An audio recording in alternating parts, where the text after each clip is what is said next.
de 2020, acesso direto, mais uma questãozinha. Agora nós temos um tema bem pediátrico, que eu adoro. Exantemáticas. Olha o enunciado, se liga.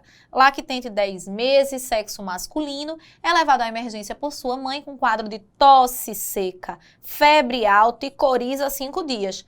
Tá, se isso não é uma infecção de via aérea superior, não, como é que tu fala que é exantemáticas? Calma, vamos chegar.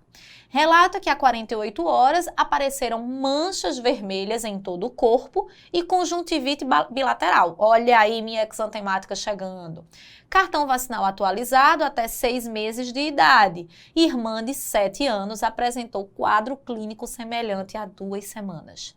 Ao exame físico, estado geral regular, irritado, febril, eupineico e hidratado. Ausência de sinais meníngeos. Ausculta pulmonar e cardiovascular normais. Abdômen sem alterações.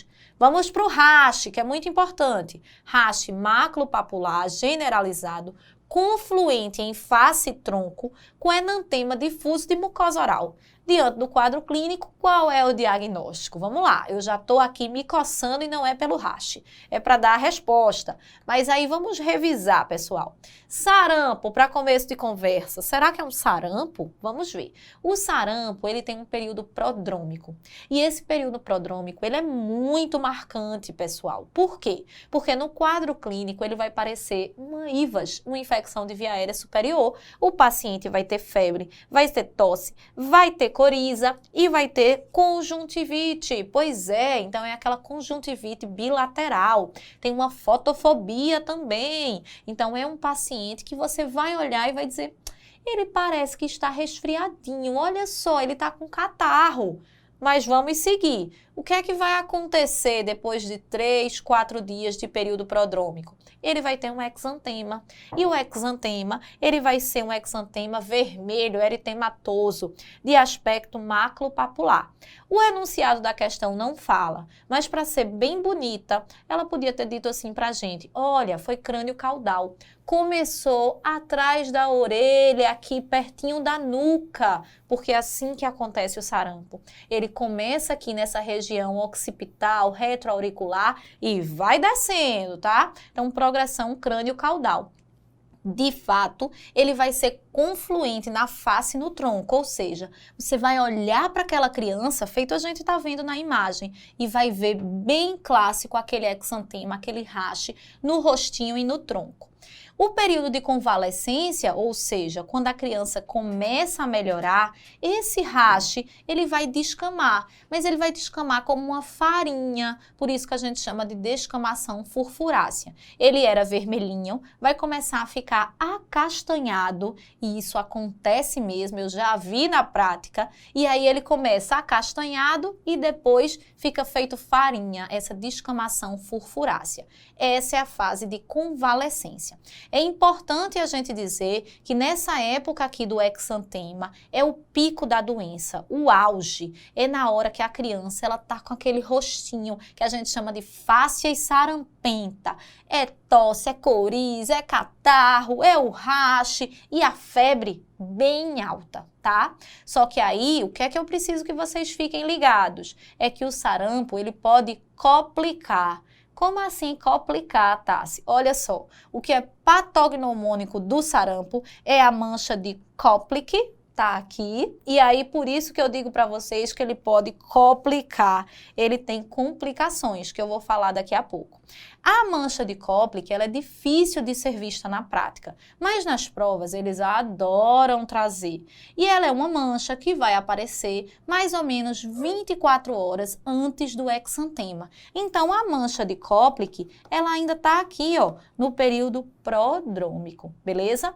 E essa complicação, Tassi, como é que é isso? Olha, eu tenho um paciente que ele começou o período prodrômico, apareceu o exantema começou a ir embora, teoricamente era para ele melhorar, mas em algumas situações isso infelizmente não acontece. O sarampo é uma doença traiçoeira, afeta a imunidade e aí eu posso ter complicações com infecções bacterianas, que aí a gente destaca otite média aguda, pneumonia, laringotraqueobronquite e diarreia. É por isso que a gente bate forte na vacinação, é muito importante. No paciente da questão, ele não foi ainda vacinado. Por quê? quê? Porque ele tem menos de 1 ano. A primeira dose do sarampo vai ser com 12 meses. E ele teve contato com uma pessoa que teve um quadro parecido 2 semanas atrás, ou seja, ainda no período de incubação. Provavelmente, ele teve contato com um caso de sarampo e agora ele está apresentando o quadro clínico compatível. Vamos ver se não poderia ser outra exantemática, né? Vamos aproveitar para revisar. Olha, será que é uma rubéola? Não. Rubéola é uma doença que é causada por um vírus também, da família togavírus. E aí, qual é o quadro clínico dela? Ela vai ter uma febrícula, uma astenia e uma adenopatia retroauricular. Por favor, não esqueçam disso, porque isso é o mais marcante. E assim que nas provas eles gostam de relacionar. Essa adenopatia, ela pode ser occipital ou cervical, ela vai vir antes do exantema e ela pode inclusive durar semanas. E como é o exantema? É um exantema macular difuso, com a progressão também encéfalo-caudal. Vai começar na face e vai progredir, tronco e membros. E ele vai desaparecer em até 5 dias, ou até mesmo 3 semanas. Ele pode coçar, tá? Então a rubéola ela pode ter ou não prurido e também pode descamar. Mas veja que não tem aquele pródromo marcante do sarampo. Então, rubéola para aquele nosso paciente não se encaixa.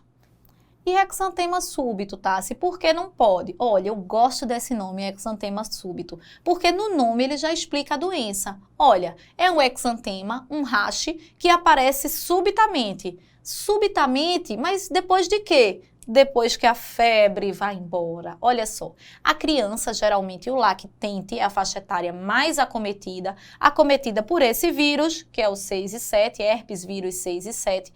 Ela vai ter febre, geralmente 3 a 5 dias de febre, uma febre alta. A mãe fica louca de pedra, porque ela faz, meu Deus, de onde vem essa febre? É 39, é 39,5, Tassi, de febre. E aí ele fica muito irritado, abusado. Tem mais alguma coisa? O nariz escorrendo? Não tem nada, tá? Se é só uma febre de 39, eu vou ficar louca. E aí, mas olha, e quando a febre passa? Fica ótimo, tá aqui brincando como se nada. Ok, então tem uma febre alta, uma irritabilidade, principalmente na hora da febre, mas o estado geral tá ótimo, tá bom, o estado geral é bom dessa criança.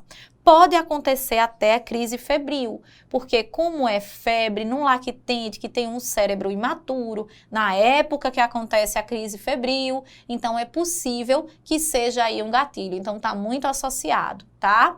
E aí quando essa febre, graças a Deus, vai embora, ai, Tassi, que bom, olha, tá tudo certo, a febre foi embora, tá tudo bem.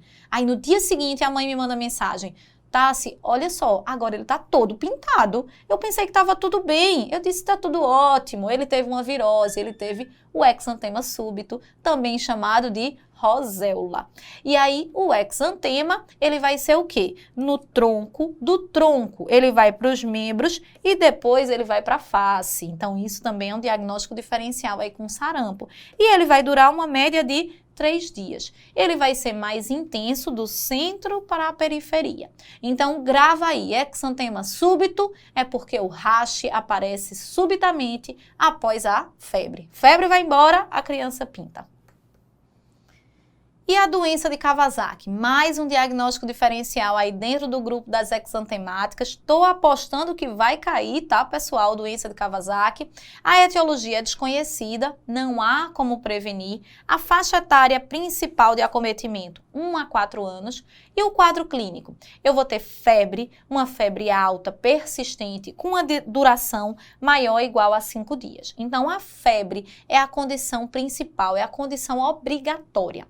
Para eu fechar Kawasaki, um Kawasaki clássico, típico, eu preciso de febre por 5 dias ou mais e mais 4 critérios. E 4 dos quais? 4 desses 5. Quais são esses 5 critérios, Tassi? Primeiro, conjuntivite. É uma conjuntivite bilateral, não purulenta, então é aquele olho bem vermelhinho, mas que não tem pus, tá? Outra característica seria a alteração da cavidade oral. E aí nós temos a língua em framboesa. Falou língua em framboesa, você pensa, opa, pode ser um Kawasaki. Ou ainda, os lábios rachados ou bem permeados. Por isso que eu coloquei essa imagem aqui para vocês, ó, parece que passou batom. tá? Alteração de mãos e pés. Então, eu posso ter edema, como eu tenho aqui na imagem, ou descamação nas mãos e nos pés. O exantema, que aí, ó, ele pode ser de qualquer tipo, não dá para você se guiar muito pelo exantema. Pode ser de qualquer tipo, menos vesículo bolhoso. Ele só não vai ser vesícula e bolha, mas o resto pode ser. Tá?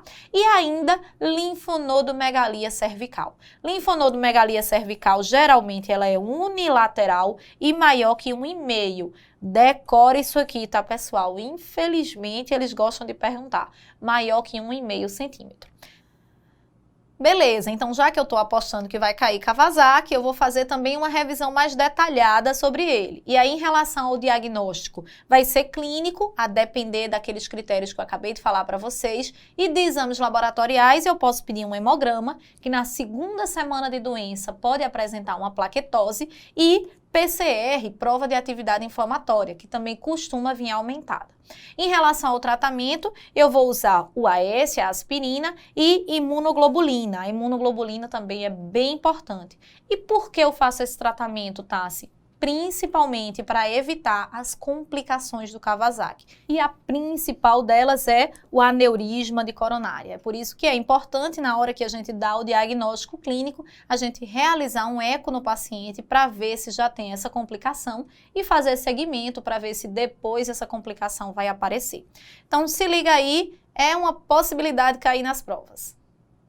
Voltando para a questão, lactente de 10 meses, sexo masculino, é levado à emergência por sua mãe com quadro de tosse. Olha, tosse, febre alta, coriza. É uma IVAS? Não é. É pródromo de quê? Pode ser pródromo de uma doença exantemática. Aí ele diz, manchas vermelhas e conjuntivite bilateral. Lembra que a conjuntivite bilateral pode aparecer?